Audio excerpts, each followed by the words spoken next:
ഞാൻ Amal Fathima Nizam, Brilliant repeaters 2024 Q4 ബാച്ചിലെ student ആയിരുന്നു. ഞാൻ ബ്രില്യനിലോട്ട് വന്നതിന്റെ കാരണം എന്റെ ഉമ്മീന്റെ ഓഫീസിലുണ്ടായിരുന്ന ഒരു പ്രസന്നൻ എന്ന് പറഞ്ഞൊരു ഡോക്ടർ ഉണ്ടായിരുന്നു. അദ്ദേഹത്തിന്റെ മോൾ ഇതേപോലെ ഇപ്പൊ ഫോർത്ത് ഇയർ MBBS പഠിക്കുന്നു. ആ ചേച്ചി വഴിയാണ് ഞാൻ സത്യമായിട്ട് ബ്രില്യനെ കുറിച്ച് അറിയുന്നത്.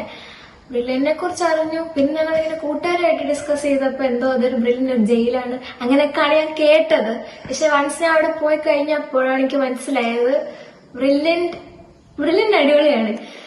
എന്തില്ല, ഞാൻ നീറ്റ് നല്ല രീതിയിൽ എഴുതിയിട്ടുണ്ട്. അതിലൊരു വലിയ പങ്ക് ബ്രില്യന്റിന്റെ ഫാക്കൾട്ടീസിനും അവിടുത്തെ ടീച്ചേഴ്സിനും എല്ലാവർക്കും ഉണ്ട്.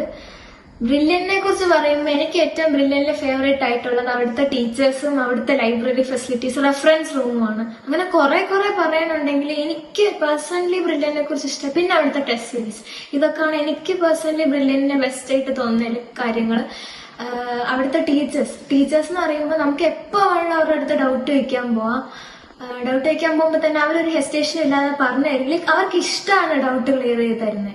അതായത് നമ്മൾ അവിടെ ഡൗട്ട് ചോദിച്ചുകൊണ്ട് പോകുമ്പോൾ ഒരിക്കലും നമ്മളെ പറ്റില്ല, അല്ല അങ്ങനല്ല, അവർ ഇനിയും ചോദിക്കുക. അതായത് നമുക്ക് പേടിയുണ്ടെന്ന് അവർക്ക് മനസ്സിലായി കഴിഞ്ഞ് കഴിഞ്ഞാൽ ആ പേടി മാറ്റി ഡൗട്ട് ചോദിക്കാൻ അവർ നമ്മളെ എൻകറേജ് ചെയ്യാറാണുള്ളത്. അതെനിക്ക് വളരെ ഇഷ്ടപ്പെട്ടു. സാധാരണ ഞാൻ സ്കൂളിൽ വന്ന് ഇത്രയും അങ്ങനെ ചോദിച്ച് അങ്ങനെ ആക്റ്റീവ് അല്ലായിരുന്നു. പക്ഷെ ഇവിടെ വന്ന് കുറെ ഞാൻ സ്റ്റാഫ് റൂമിൽ പോയിട്ടുണ്ട്. ലൈക്ക് എനിക്ക് ആ പേടി മാറി, ലൈക്ക് ടീച്ചേഴ്സിനോട് ഇന്ററാക്ട് ചെയ്യാനുള്ളത്. കാരണം അവരൊക്കെ ഭയങ്കര ഫ്രണ്ട്ലിയാണ്. പിന്നെ ഇവിടുത്തെ ക്യാൻറ്റീനിലെ ഫുഡും ബ്രില്യന്റ് പണ്ട് തൊട്ടേ ഫേമസ് ആണ്.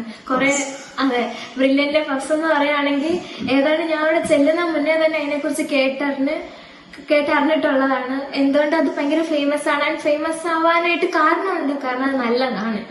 പിന്നെന്താ ഇപ്പൊ പറയാ, ബ്രില്യന്റില് ലൈക്ക് അവര് പിന്നെ ഡയറക്ടേഴ്സിന്റെ അവസാനത്തെ കുറച്ച് മോട്ടിവേഷൻ അത് അടിപൊളിയാണ്. അവരെന്നും വന്ന് ലൈക്ക് നമ്മുടെ എക്സാം നടക്കുന്നതിനിടയ്ക്ക് അവര് വന്ന് എങ്ങനെയുണ്ട്, പഠിക്കാൻ എങ്ങനെയുണ്ട്, അവര് വന്ന് ഓരോന്ന് പറയും, ഇങ്ങനെ ചെയ്യും അങ്ങനെ ചെയ്യും. മറ്റുള്ള ഈ കഴിഞ്ഞ വർഷത്തെ ടോപ്പേഴ്സിന്റെ ഒക്കെ അനുഭവങ്ങളൊക്കെ പറഞ്ഞു തരുമ്പോൾ നമുക്കത് നല്ല ഒരു മോട്ടിവേറ്റിംഗ് ആണ്. എന്തുകൊണ്ട് അതൊക്കെ നല്ലതാണ്. ആൻഡ് എല്ലാം ഇപ്പൊ അവിടുത്തെ ലൈബ്രറീസ് ആണല്ലോ, ലൈബ്രറീസിലൊക്കെ ഒരുപാട് ബുക്സ് ഉണ്ട്. അതെനിക്ക് ഭയങ്കര ഇഷ്ടമാണ്.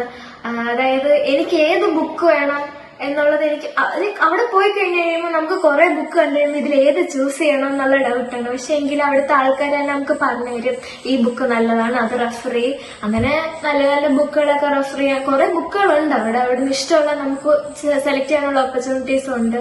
പിന്നെ ബ്രില്യന്റ് ഭയങ്കര പഠിത്തം മാത്രമല്ല, അവരും ആർട്ട് അല്ലെങ്കിൽ കോ കരിക്കുലർ ആക്ടിവിറ്റീസിനെ സപ്പോർട്ട് ചെയ്യുന്നുണ്ട്. കാരണം ബ്രില്യന്റ് ഫെയർവെൽ ഞങ്ങൾ ക്ലാസ്സിൽ നിന്ന് എല്ലാവരും കൂടി ഡാൻസ് ഒക്കെ കളിച്ചിട്ടുണ്ടായിരുന്നു. അതേപോലെ എല്ലാവർക്കും അന്ന് അവരുടെ കഴിവുകൾ പുറത്തെടുക്കാൻ പറ്റിയ ഒരു ദിവസമായിരുന്നു. ആൻഡ് അങ്ങനെ പറയാൻ കുറെ ഉണ്ട്. Brilliant was amazing. എനിക്ക് ഇപ്പൊ ഞാൻ ഇങ്ങനെ നിൽക്കുന്നുണ്ട്, അതിലൊരു പങ്ക് ബ്രില്യന്റിനുണ്ട്. So thank you Brilliant. Entrance സംബന്ധമായ വാർത്തകളും അപ്ഡേഷനുകളും ഏറ്റവും വേഗം ആധികാരികമായി അറിയാൻ Brilliant study centre Pala YouTube channel subscribe ചെയ്യുക, ബെൽ ഐക്കൺ അമർത്തുക. ഈ വീഡിയോ മറ്റു സുഹൃത്തുക്കളിലേക്കും മാക്സിമം ഷെയർ ചെയ്യുക.